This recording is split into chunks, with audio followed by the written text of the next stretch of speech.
नमस्कार दर्शकों, YouTube के मेरे चैनल में आप सबका स्वागत है। आज मैं वीडियो लेकर आई हूँ सिंह लगन व कर्क राशि के लिए वर्ष 2025 का वार्षिक राशिफल। आपको नववर्ष की बधाई कि वर्ष 2025 आपका शुभ जाए और माता रानी की कृपा आपके पूरे परिवार पर बनी रहे। अब हम सबसे पहले समझें कि सिंह लगन व कर्क राशि का क्या अर्थ है। यह आपकी लगन कुंडली है। पहले भाव में 5 नंबर लिखा है, इसका अर्थ है आपका सिंह लगन।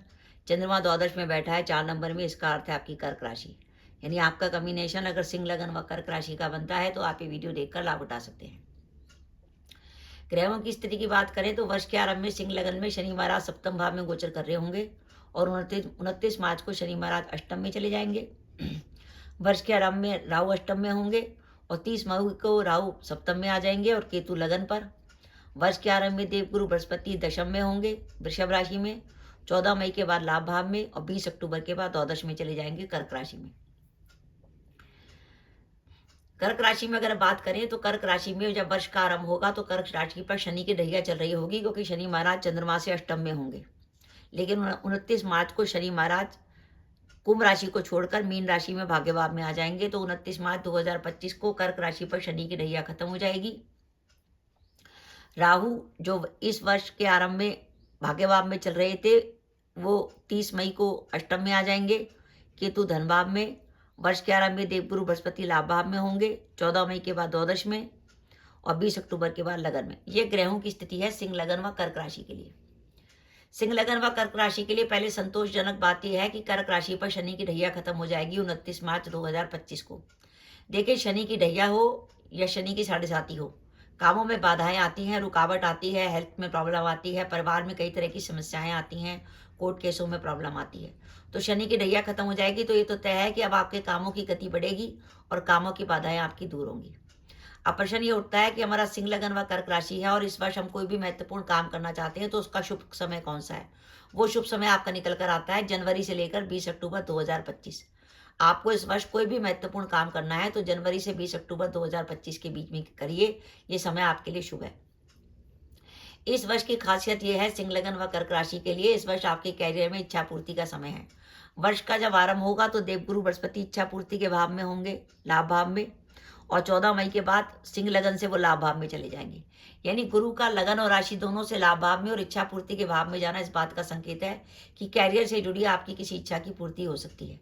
अब कैरियर से जुड़ी इच्छा की पूर्ति का अर्थ है कि कई बार ऐसा होता है हम जॉब बदलना चाह रहे हैं, किसी कंपनी को ज्वाइन करना चाह रहे हैं पर ऑफर नहीं आ रही। हो सकता है आप इस वर्ष उस कंपनी को ज्वाइन कर लें, या आप ऑफिस में अपने प्रमोशन की सोच रहे थे तो आपकी प्रमोशन हो जाए। आप लंबे समय से अपने ट्रांसफर की इच्छा रख रहे थे तो आपका ट्रांसफर हो जाए। और इस वर्ष ध्यान रखिएगा, अगर आपको जॉब नहीं मिल रही और आप जॉब का प्रयास कर रहे हैं तो आप ऐसा करिए, स्थान बदलिए। आप जैसे स्थान परिवर्तन करेंगे फौरन आपको जॉब मिल जाएगी। तो स्थान परिवर्तन से आपको इस वर्ष लाभ होने वाला है। और अगर आप लंबे समय से विदेश यात्रा की सोच रहे थे या सिंह लगन व कर्क राशि के जो जातक फॉरेन सेटलमेंट की सोच रहे थे उनके लिए वर्ष काफी अच्छा है। ये वर्ष ऐसा है जो आपको बदलाव के नए अवसर देगा। यानी आपके पास कई बार अपॉर्चुनिटी आएगी जब आप जॉब बदल सकते हैं या व्यापार में किसी नए काम की शुरुआत कर सकते हैं। धन के लिए वर्ष अच्छा जाने वाला है। आपकी जो वर्तमान इनकम है उसमें बढ़ोतरी की संभावना बन रही है। यानी इस वर्ष आपकी आर्थिक स्थिति मजबूत होने वाली है। अब आपके पारिवारिक व सामाजिक जीवन की बात करें तो सिंह लगन व कर्क राशि के जो जातक अपने विवाह के इंतजार में थे उनका विवाह तय हो सकता है। जो दंपत्ति संतान प्लान करना चाहते हैं वो इस वर्ष संतान प्लान कर सकते हैं। बहुत अच्छा योग बना हुआ है आपका लगन और राशि दोनों से। और विद्यार्थियों के लिए तो वर्ष शानदार है, क्योंकि लगन और राशि दोनों से गुरु पंचम भाव को देख रहे हैं। आपका मन अच्छा लगेगा, पढ़ाई में आपका मन लगेगा। और अगर आप लंबे समय से प्रॉपर्टी में निवेश करने के लिए सोच रहे हैं तो ये वर्ष उसके लिए भी अच्छा है। और अगर आपकी कुंडली में मंगल की, गुरु की या शुक्र की दशा या अंतर्दशा चल रही है तो आप प्रॉपर्टी में निवेश करके लाभ कमा सकते हैं। देखिए, इस वर्ष दो बातों का ध्यान रखिए। 29 मार्च को शनि महाराज सिंह लगन से अष्टम में चले जाएंगे और 30 मई को राहु कर्क राशि से अष्टम में चले जाएंगे।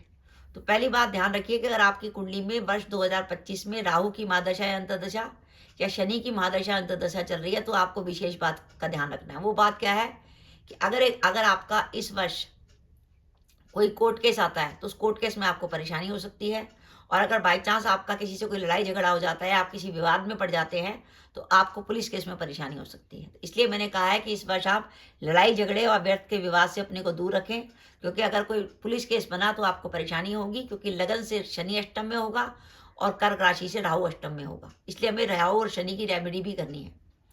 दाम्पत्य जीवन में तनाव की संभावना दिख रही है, क्योंकि देखिए सिंह लगन से सप्तमें शनि 29 मार्च को अष्टम में चले जाएंगे और सप्तम भाव में राहु का गोचर होगा। तो दाम्पत्य जीवन में तनाव हो सकता है, जीवन साथी से मतभेद, और इसके साथ साथ सप्तम भाव से व्यापार का भी विचार करते हैं। अगर आपका व्यापार साझेदारी में है तो साझेदारी में किसी प्रकार का तनाव या मतभेद हो सकता है। ये वर्ष पिता के स्वास्थ्य को लेकर चिंता दिखा रहा है। अगर आपके पिता का स्वास्थ्य खराब चल रहा है तो उनका विशेष ध्यान रखिएगा। और शनि और राहु की महादशा अंतर्दशा में तो सावधानी रखनी ही है। और इस वर्ष आपके खर्चे कुछ अधिक होंगे। कर्क राशि से वाणी भाव में केतु चल रहा है, जो आपके खर्चे अधिक कराएगा। और कुटुंब से जुड़े मामलों में सावधानी, कुटुंब में विवाद हो सकता है। वाणी भाव का केतु वाणी को कटु करता है। आपके मुंह से ऐसी बात निकलती है कि सामने वाला नाराज हो सकता है, इसलिए हमें इस वर्ष केतु की भी रेमेडी करनी होगी। तो सिंह लगन व कर्क राशि के लिए वर्ष 2025 65% तक बढ़िया जाने वाला है। ध्यान रखिए, शनि की ढैया खत्म हो चुकी है, तो नेचुरली आपके कामों की गति बढ़ने वाली है। अब हमें रेमेडी क्या क्या करनी है, देखिए पहले रेमेडी तो करनी है हमें राहु की। राहु चल रहे हैं कर्क राशि से अष्टम में, तो राहु के लिए आप बुधवार या शनिवार को बहते पानी में कोले प्रवाहित कर सकते हैं, और या हर बुधवार को 4 मूली मंदिर में दान कर सकते हैं। उसके हरे पत्ते हटा लीजिएगा, सफेद हिस्सा दान करना है। केतु कुटुंब धन भाव में चल रहे हैं, जो आपके खर्चे बढ़ा रहे हैं, तो केतु की रेमेडी के तौर पर आप कुत्ते को रोटी खिला सकते हैं, या एक बार साल में एक बार बुधवार को सफेद या काला कमल गणेश जी के मंदिर में दान कर सकते हैं। और वर्ष में कुछ समय के लिए गुरु नेगेटिव रहने वाले हैं, जैसे 14 मई से कर्क राशि से गुरुवार में रहेंगे, तो आप गुरु के लिए पीली वस्तु का दान करना चाहे तो आप हर गुरुवार को भीगी हुई चने की दाल गाय को खिला सकते हैं, और रोज गाय को रोटी खिलाइए। सिंह लगन से शनि आपके अष्टम में चल रहे हैं। अगर आपको लगे कि कामों में कुछ बाधा आ रही है, काम होते होते रुक रहे हैं, तो आप ऐसी स्थिति में शनि महाराज को प्रसन्न करने के लिए हनुमान जी को 8 शनिवार को चोला चढ़ा सकते हैं। उससे भी शनि महाराज प्रसन्न हो जाएंगे और आपकी काम की बाधाएं दूर हो जाएंगी। मैं फिर कहूँ, सिंह लगन व कर्क राशि पर शनि की ढैया खत्म हो गई है, तो आपके लिए नेचुरली काम की गति बढ़ेगी, और ये वर्ष आपके लिए 65% तक बढ़ जाने वाला है। और वर्ष का जो शुभ समय है आपका जनवरी से 20 अक्टूबर तक है। इस वर्ष में विशेष सावधानी ये रखनी है कि इस वर्ष में आपको पुलिस केस और कोर्ट केस में परेशानी हो सकती है। और अगर आपकी कुंडली में शनि व राहु की दशा या अंतर्दशा चल रही है तो इस वर्ष विशेष सावधानी रखिएगा। तो दर्शकों, ये मेरा वीडियो था, आपको कैसा लगा प्लीज कमेंट बॉक्स में कमेंट करके बताइएगा। इसके साथ ही अगर आप मेरे चैनल पर पहली बार आए हैं और आपने मेरे चैनल को अभी तक सब्सक्राइब नहीं किया तो कृपया मेरा चैनल सब्सक्राइब कर दें, साथ ही बेल आइकन को भी दबा दें, जिससे जब भी मैं अपने वीडियो अपलोड करूं उसके नोटिफिकेशन आपको मिल जाए और आप मेरा वीडियो देख सकें। इसके साथ ही नमस्कार दर्शकों, जय माता दी।